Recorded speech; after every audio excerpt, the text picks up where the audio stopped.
Iran's military says that U.S. troops deployed across the Middle East are now within range of the country's upgraded class of ballistic missiles. The head of the Revolutionary Guard Air Division says recent improvements to his missile arsenal puts U.S. bases across Qatar, the UAE, and Afghanistan easily within reach, as well as U.S. aircraft carriers that are patrolling the Persian Gulf. Iran says the missiles were recently outfitted with improved precision capabilities. They can reach anywhere now across the Middle East. Thousands of missiles now have a range of 1,250 miles. Others have a range of well over 1,500 miles. To put that in U.S. perspective, to give you a sense of the distance, Iran basically says it can now land its Shezhil missile launched from Boston to anywhere in Miami within 100 feet accuracy, and their Sumar class of cruise missiles from the city of Boston to anywhere in Dallas, Texas, within 100 feet of accuracy. That's how powerful and precise these missiles reportedly are. With me now in studio is Dr. Emily Landau, arms control and nuclear expert with Israel's Institute for National Security Studies. Emily, thanks for being with us. This was a major and specific announcement from a very high-level commander in the Revolutionary Guard about the missiles. How precise are they? And even if the technology is that precise, how could they get anywhere without being shot down first? Well, there is some speculation with regard to the degree to which they are that precise.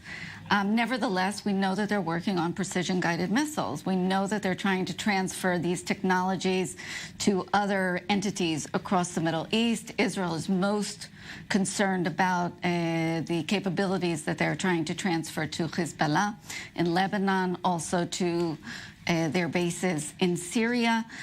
This is a serious threat. I mean, it just proves that Iran is continuing to work on its missile program almost unhindered. What are they doing with these missiles? Not only their own missiles, but as you mentioned, Iran is retrofitting Hezbollah missiles right on Israel's northern border. Are they upgrading like the wing of a missile? Is it a GPS sensor that gets added? How do you make an older missile better, stronger, more powerful? Well, I'm not an expert really on the technologies, but there are capabilities that they are able to attach to missiles and rockets that they already have and to turn them into precision-guided missiles. And these are the things that Israel has been trying to stop the transfer of to Lebanon and from Syria over the past year or two. So these are real capabilities.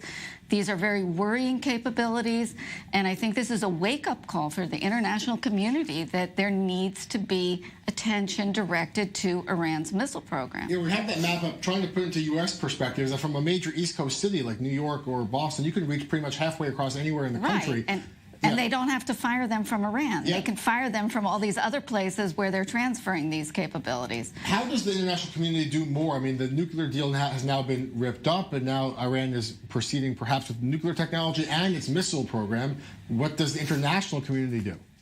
Well, first of all, beef up the UN Security Council resolution that was watered down with the Iran nuclear deal. We now have Resolution 2231, which is a watered-down version of a previous resolution that was much more stringent in its provisions. And to start, looking at this and getting together at least the P5+1 countries, at least France and the United States, and maybe also UK and Germany. France, we just know they're the most concerned about the missile program. Macron is the one that spoke most about the need to address Iran's ballistic missile capabilities. But they need to get together and they need to send a message.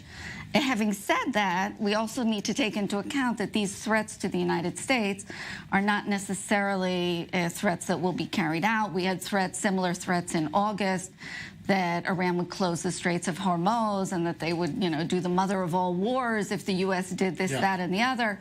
We haven't seen any of that, so we also need to take that into account. But the actual capability, these precision-guided missiles, are a major concern. Major concern.